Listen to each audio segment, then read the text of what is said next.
और क्या कुछ हवाओं का रुख है, हालात कैसे हैं, कैसे लोगों को परेशानियां हो रही हैं और क्या कुछ बंदिशें लगाई गई हैं, जान लेते हैं। फतेहाबाद से हमारे संवाददाता अजय मेहता हमारे साथ जुड़ रहे हैं। अजय, जरा बताइए फतेहाबाद की कैसी हवा है, एयर क्वालिटी इंडेक्स का क्या कुछ हाल है सबसे पहले तो।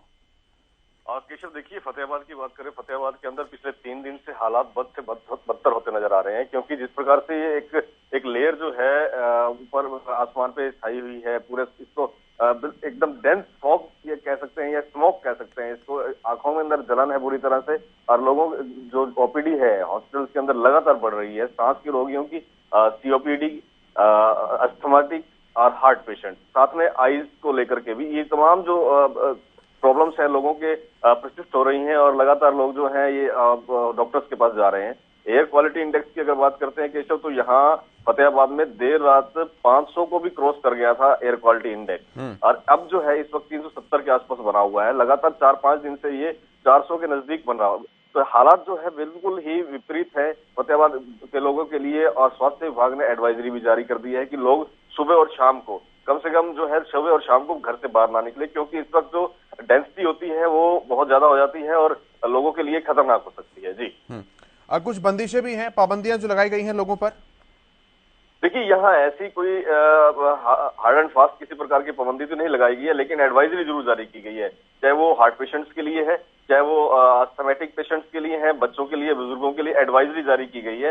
यहाँ किस तरह की बंदिश नहीं है, बंदिश केवल और केवल एक ही है, वो है पराली ना जलाएं। लेकिन बददस्तूर जारी है पराली का जलाया जाना। जितनी बंदिशें लगाई गई हैं उससे कहीं ज्यादा पराली फतेहाबाद में जलाई जा रही है। पिछले 2 दिन की अगर आंकड़ों की अगर बात करें केशव, 500 से अधिक स्थानों पर जो है पराली जलाने के एयर एक्टिव फायर लोकेशन जो है सैटेलाइट के माध्यम से मिला था। और अगर एक मोटा अनुमान लगाएं तो फतेहाबाद शायद हरियाणा के अंदर दूसरा ऐसा स्थान है जब पराली इतने पैमाने पर जलाई जा रही है। केशव, अगर लोगों की तबीयत को देखें, मेडिकल एक्सपर्ट्स की बात अगर की जाए, तो परेशानियां तो लोगों को डेफिनेटली बहुत ज्यादा हो रही हैं। क्या कुछ लोगों का मानना है इस बाबत अजय?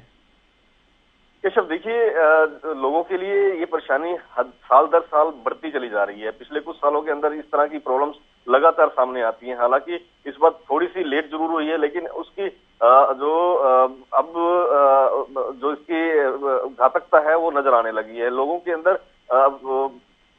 ये हालात ऐसे हैं कि लोग घर से बाहर नहीं निकल पा रहे। जो अस्थमेटिक पेशेंट्स हैं, जो सीओपीडी के पेशेंट्स हैं, सांस के रोगी हैं या हृदय रोगी हैं, इनके अगर आप हॉस्पिटल चले जाएं तो हॉस्पिटल भरे हुए नजर आ रहे हैं। साथ में एक प्रॉब्लम और नजर आ रही है जो आंखों से रिलेटेड है। लोगों आंखों के अंदर इरिटेशन है, रेडनेस है, इचिंग है, इस तरह की प्रॉब्लम्स है। लगातार जो है हॉस्पिटल भर रहे हैं, चाहे वो सिविल हॉस्पिटल है चाहे निजी हॉस्पिटल्स हैं। ये तमाम हॉस्पिटल्स के अंदर इस तरह की प्रॉब्लम आ रही है। लोगों का एक ये कहना था कि कम से कम सरकार और प्रशासन इस तरफ ध्यान दे।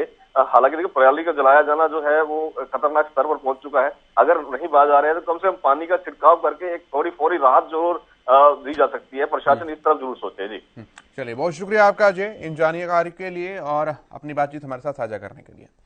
तो अजय, हमारे संवाददाता फतेहाबाद से, आपने जाना किस तरह से रुख जो है वहां पर हवाओं का है, फिजाओं का है, और लगातार प्रदूषण किस तरह से लोगों के लिए परेशानियां बनकर सामने आ रहा है।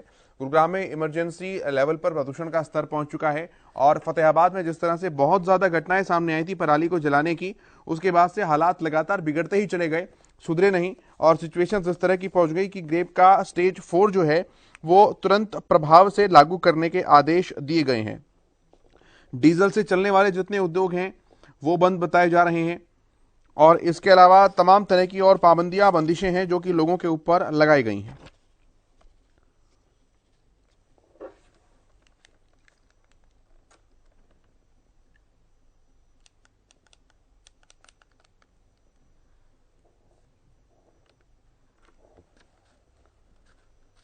और ये सफेद चादर धुएं की जो फैली हुई है, आप इसको देखकर अंदाजा लगा सकते हैं कि हवा कितनी ज्यादा दमघोटू हो चुकी है।